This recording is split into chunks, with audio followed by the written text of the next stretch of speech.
오늘은 시편 71편 1절에서 8절까지 말씀을 보도록 하겠습니다. 하나님의 말씀은 시편 71편 1절에서 8절입니다.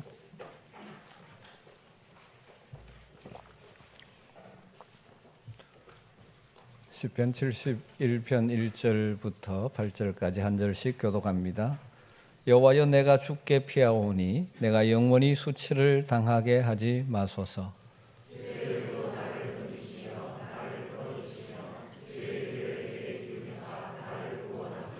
주는 내가 항상 피하여 숨을 바위가 되소서. 주께서 나를 구원하라 명령하셨으니 이는 주께서 나의 반석이시요 나의 요새이심이니이다.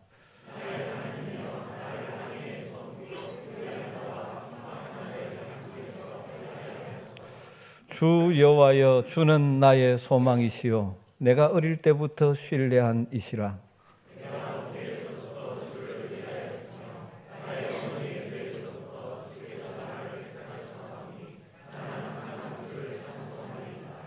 나는 무리에게 이상한 징조같이 되어사오나 주는 나의 견고한 피난처시오니 주를 찬송함과 주께 영광 돌림이 종일토록 내 입에 가득하리이다. 아멘. 작년에 이어서 올해도 하나님께 기쁨을 세상의 소망을 이라는 표어를 가지고 나갑니다.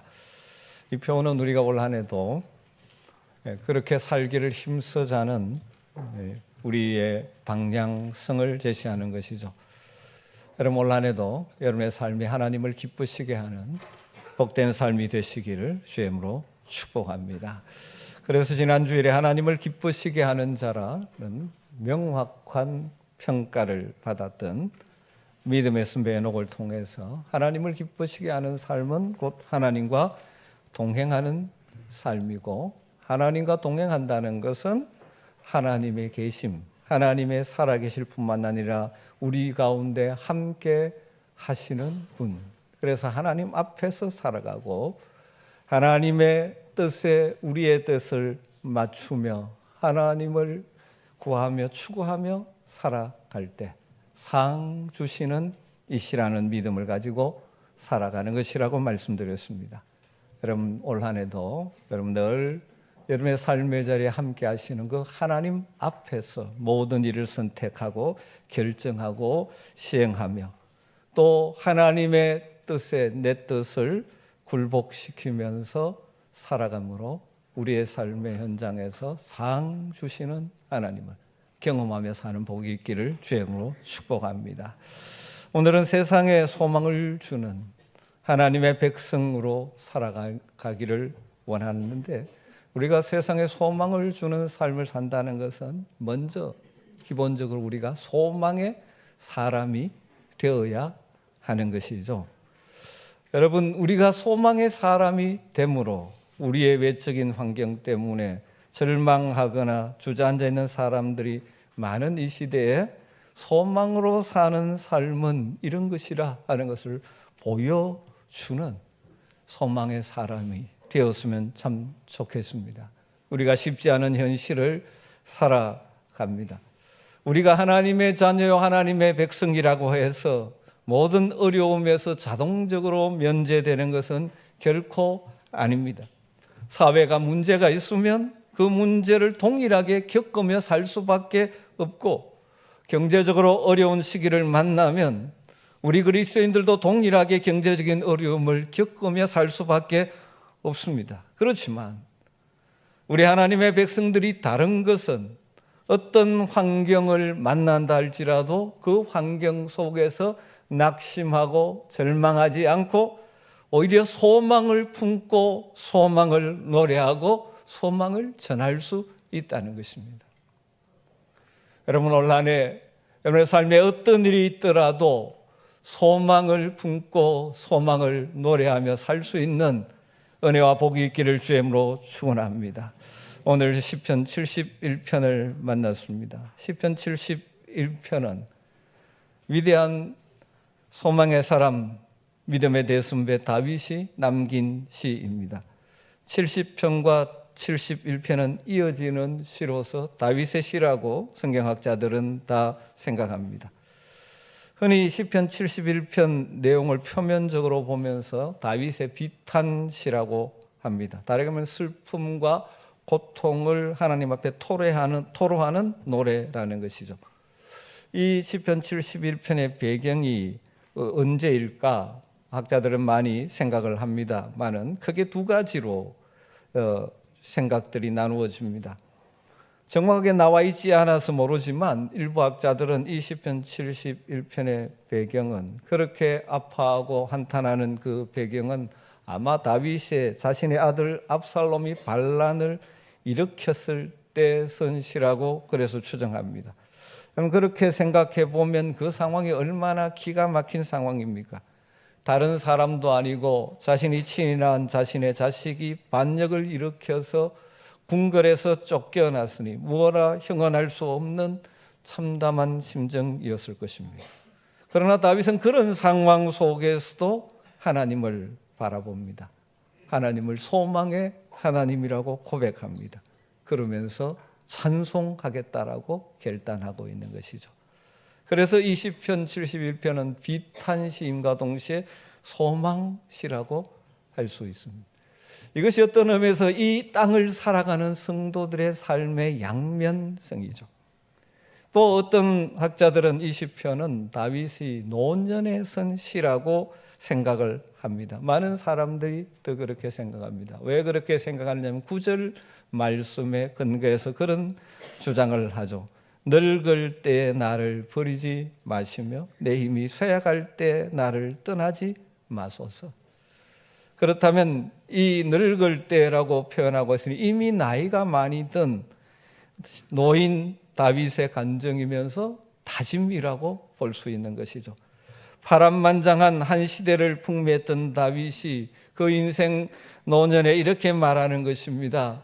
내 삶에 아픔과 어려움은 많지만 나는 항상 소망을 품고 살겠다.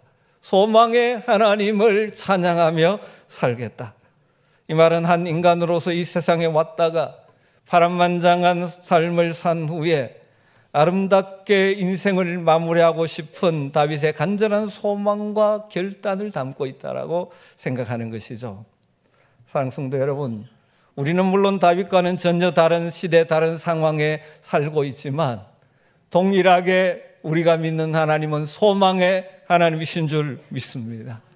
그래서 여러분 만나는 어떤 상황 속에서도 소망의 하나님을 바라보고 소망을 노래하며 살 수 있는 은혜가 있기를 주님으로 축원합니다. 올 한 해 여러분의 삶의 현장에 평탄한 길이 열릴 때도 찬송하시고, 여러분 어려움을 생각지 못한 어려움을 만났다 할지라도 낙심하지 말고 소망을 품고 노래함으로 그 환경을 뛰어넘어 승리하는 복이 있게 되기를 주님으로 축원합니다. 여러분 먼저 생각할 것은 우리 인생의 소망이 얼마나 중요하고 필요한가 하는 것이죠. 여러분 그래서 이렇게 표현할 수도 있을 것입니다. 소망은 우리 인생이 살아가는 데 꼭 필요한 생존 에너지와도 같은 것이다. 이런 말이 있죠. 인간은 희망을 먹고 사는 존재라고 철학자들은 말하지 않습니까? 6.25 한국전쟁 당시 종군기자 중에 홍일점이었던 마그리트 히긴스라는 분의 일화 가운데 이런 이야기가 전해져 옵니다.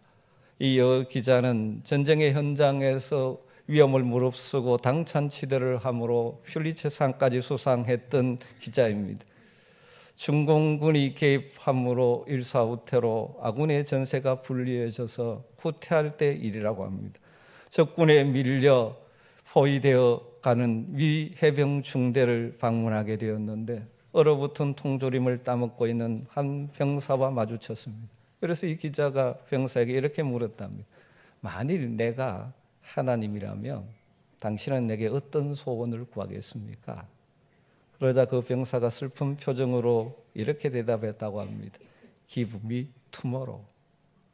내게 내일을 주십시오. 내일의 희망을 달라는 것이죠.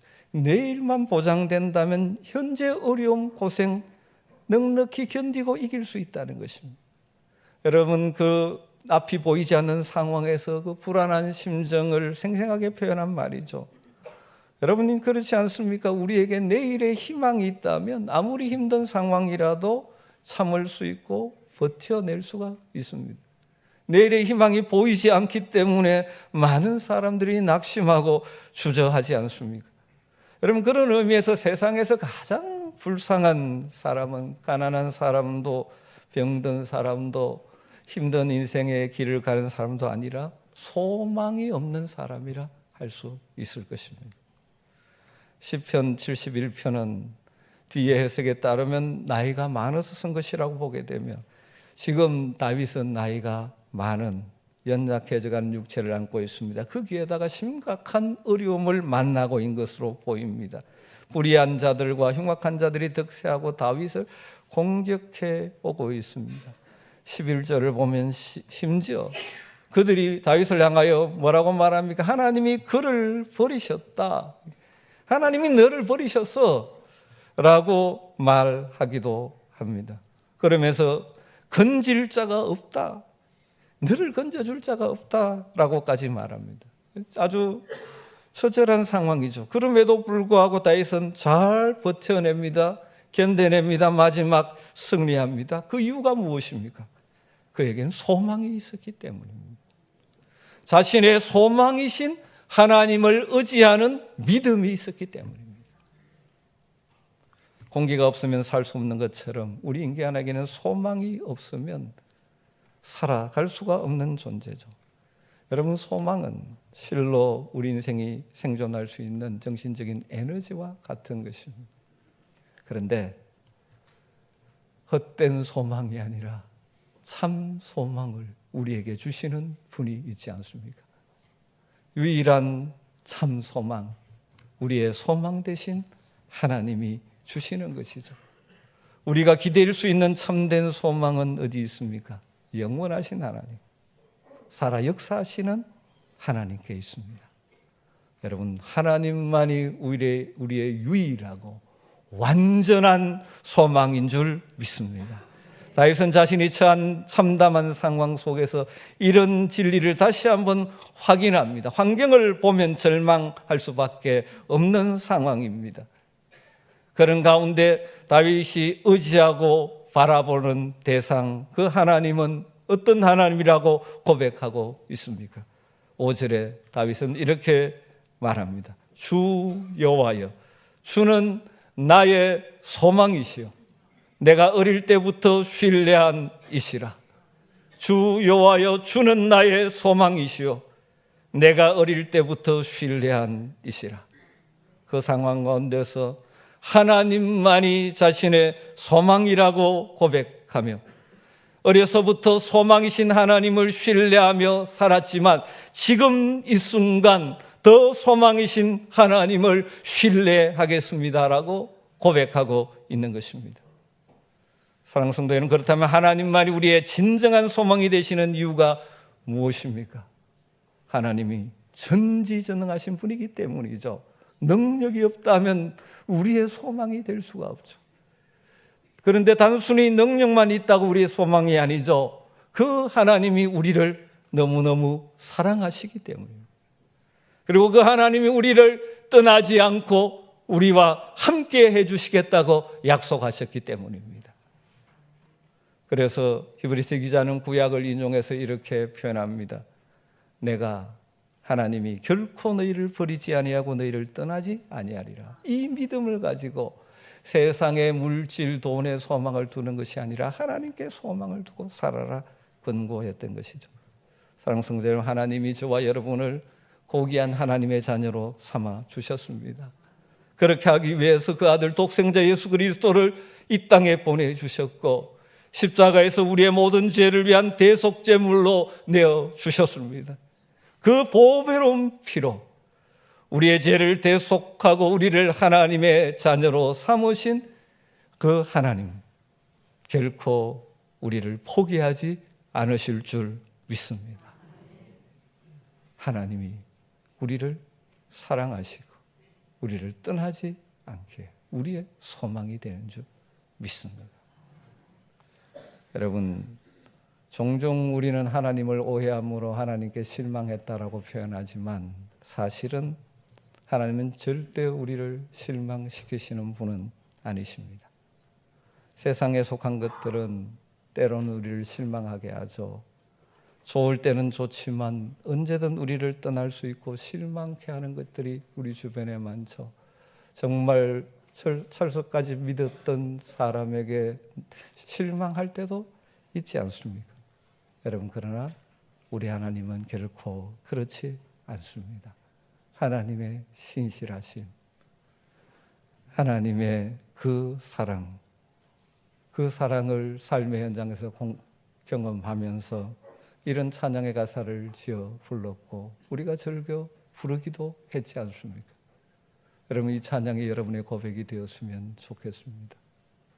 하나님 한 번도 나를 실망시킨 적 없으시고 언제나 공평과 은혜로 나를 지키셨네.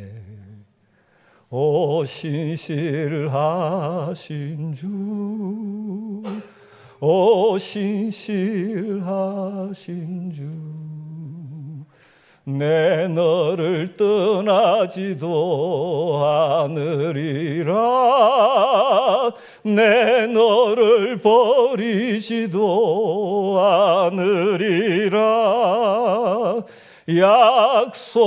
약속하셨던 주님, 그 약속을 지키사 이후로도 영원토록 나를 지키시리라 확신하네. 여러분, 이 찬양이 여러분의 고백이 되기를 주님으로 축원합니다.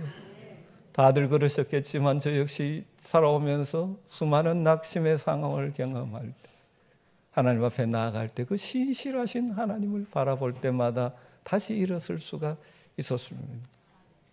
세상은 때로는 우리를 실망시키고 우리로 힘들게 할 때도 많지만 여러분 기억하십시오. 우리가 때로는 오해해서 그렇지 우리 하나님은 결코 우리를 실망시키지 않으시는 분이십니다. 그 사랑으로 우리를 도우시고 지키시고 붙드시는 분이십니다. 그러기에 우리 하나님은 언제나 어떤 상황 속에서도 우리의 소망이 되시는 줄 믿습니다. 아무리 어려운 상황이 찾아와도 때로는 사람들은 그래서 우리를 예면할 수 있지만 하나님은 결코 우리를 버리지 아니하시고 우리와 함께 하실 것입니다. 여러분, 인생의 최고의 절망이라고 할 수 있는 죽음이 다가와도 죽음이 끝이 아니죠. 우리를 영원한 천국으로 인도하시고 영원히 우리와 함께 주시는 분이 우리 소망의 하나님이십니다. 여러분, 이 사실을 마음속에 깊이 생각한다면 하나님의 자녀로 살아가는 우리들에게는 절망이란 있을 수가 없습니다. 사실 가끔 짧게 또 흔들리기 때문에 낙심하고 절망하지만 궁극적으로 우리는 소망 가운데 다시 일어설 수 있는 것이죠. 우리에게 큰 은혜가 되는 어메이징 그레이스라는 찬송을 작사한 존 뉴턴이라는 분이 이런 짧지만 아주 깊이 있는 말을 남겼습니다. 그리스도인의 사전에는 절망이란 단어가 없다. 그리스도인의 사전에는 절망이라는 단어가 없다. 여러분, 믿으시기를 주님으로 축원합니다. 왜냐하면 우리에게 소망의 하나님이 있기 때문입니다. 여러분, 소망의 하나님은 특별히 어떤 순간에 우리에게 더 크게 다가오고 역사합니까? 어쩌면 우리가 어려울 때, 시련 가운데 있을 때.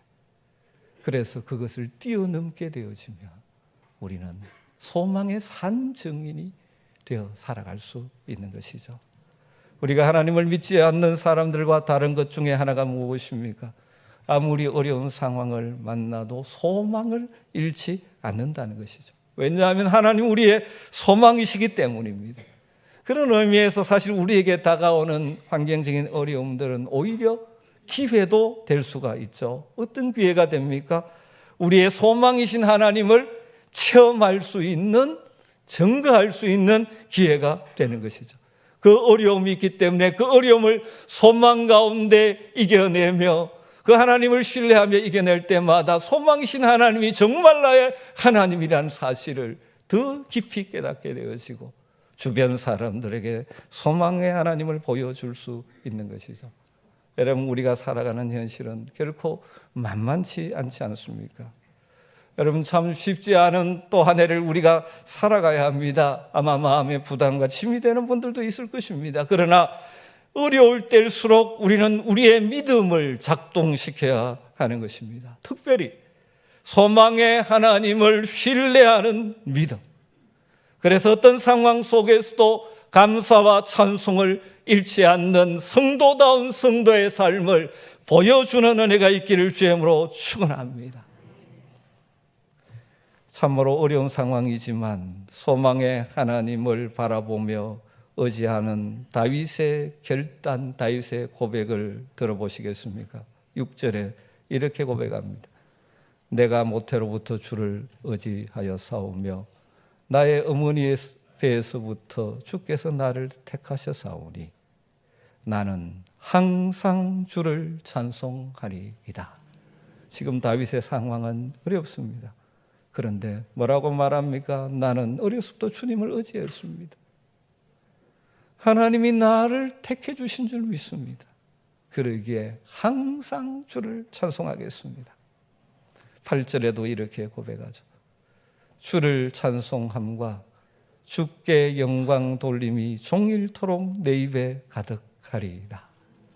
지금 여전히 상황은 바뀌지 않았습니다. 그럼에도 불구하고 주님을 찬송하겠다고, 주님께 영광을 돌리겠다고, 그 찬송이 내 입에 가득하겠다고.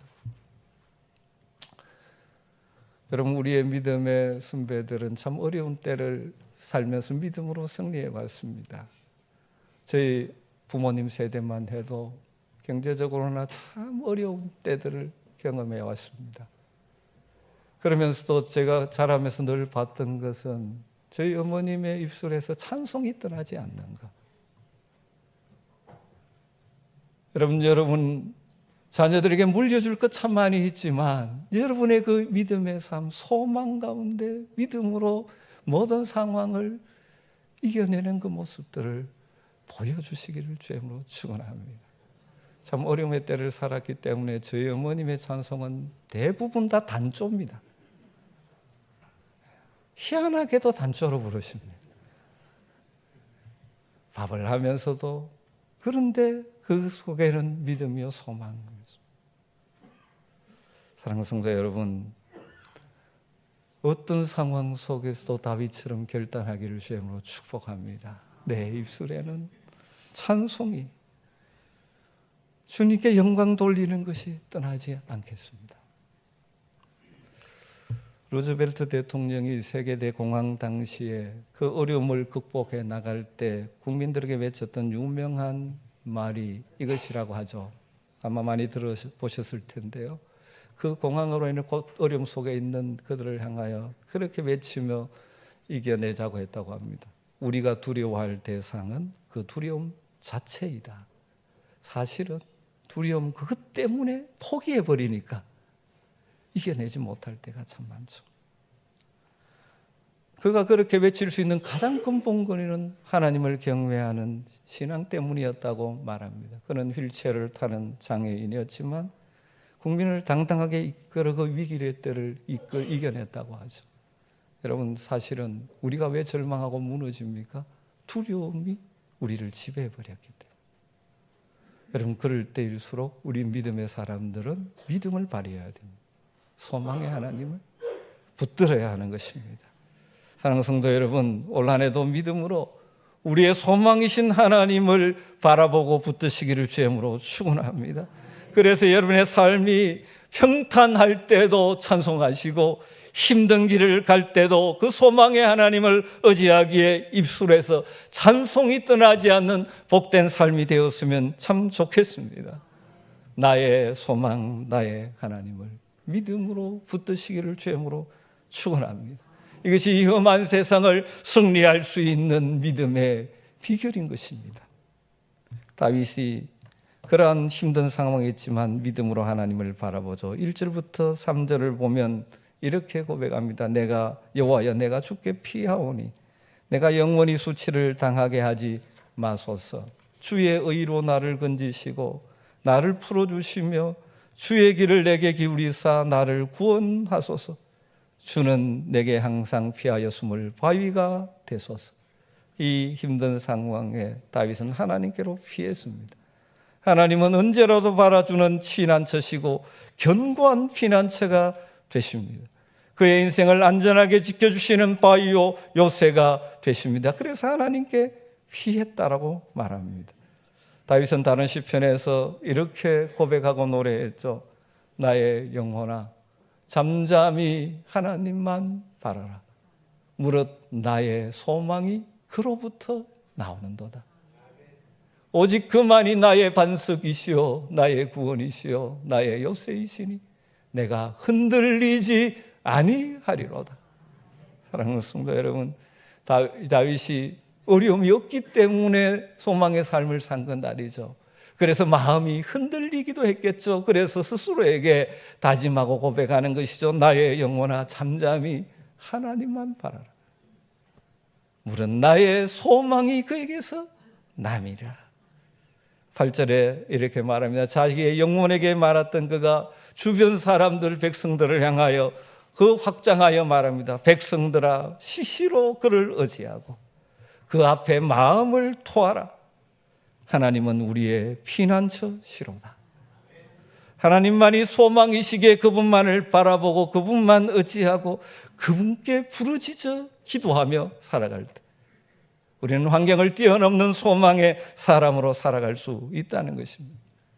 여러분, 이 말씀은 자주 들어서 이미 대부분 알고 있습니다. 그런데 저나 여러분이나 연약한 인생인지라 또 이 현실 가운데 사람 존재인지라 때때로 이 소망의 하나님을 바라보는 시선을 놓쳐버리고 낙심하고 슬퍼하고 주저앉을 때가 있지 않습니까? 세상을 바라보면서 주변 여건을 바라보면서 두려움과 걱정이 내 마음을 지배해버림으로 인해서 낙심하고 불평하고 주저앉을 때도 많은 것이 우리의 연약한 인생입니다. 여러분, 그렇기 때문에 우리가 그런 환경을 뛰어넘어 소망으로 승리하기 위해서는 시선이 중요합니다. 시선이 중요합니다. 누군가가 이런 말을 했습니다. 신앙생활은 시선 싸움이다. 뭘 보느냐의 싸움. 여러분, 신앙생활은 시선 싸움입니다. 세상을 보느냐, 하나님을 보느냐, 문제를 보느냐, 문제 넘어 역사하시는 하나님을 바라보느냐. 그래서 히브리서 기자는 우리에게 이렇게 권면하죠. 히브리서 12장 2절에 믿음의 주요 또한 온전하게 하시는 이인 예수를 바라보자. 예수를 바라보자. 영어 성경에는 Let us fix our eyes on Jesus. 우리의 시선을 주님께 고정시키자. 우리 주님은 십자가에서 승리하고 부활하셔서 하나님 보좌 우편에 앉아 계시며 지금도 우리를 위하여 기도하고 계시는 분이십니다. 우리 주님은 자신이 살아있는 소망의 증인이요 승리의 모델이십니다. 인간의 절망의 최고 죽음의 권세를 깨뜨리고 부활하셔서 우리에게 소망을 보여주신 분이십니다. 그 예수님을 바라보면서 우리의 시선을 그분께 고정시키고 흔들리지 않고 믿음의 길을 걸어갈 수 있는 은혜가 있기를 주의 이름으로 축복합니다. 그래서 우리 모두 우리 앞에 펼쳐지는 현실들을 뛰어넘어 소망의 하나님을 바라보며 소망 중에 살며 소망의 하나님을 주변에 증거하며 살았으면 좋겠습니다. 다윗이 여전히 그 시련들이 어려움이 있지만 이 모든 어려움을 능히 승리케 해주실 것을 확신하면서 소망의 하나님을 찬양하는 내용이 71편에 반복해서 나오고 있죠. 8절에 주를 찬송함과 주께 영광 돌림이 종일토록 내 입에 가득하리이다. 14절에 나는 항상 소망을 품고 주를 더욱 찬송하리이다. 여러분, 항상 소망을 품고 더욱 찬송. 여러분, 어려울수록 더 소망을 품고 더욱 찬송할 수 있는 은혜가 있기를 주임으로 축원합니다. 15절에 그렇게 고백합니다.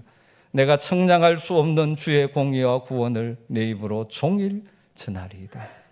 하나님의 승리, 하나님의 구원을 전하겠다라고 다짐하고 있는 것입니다.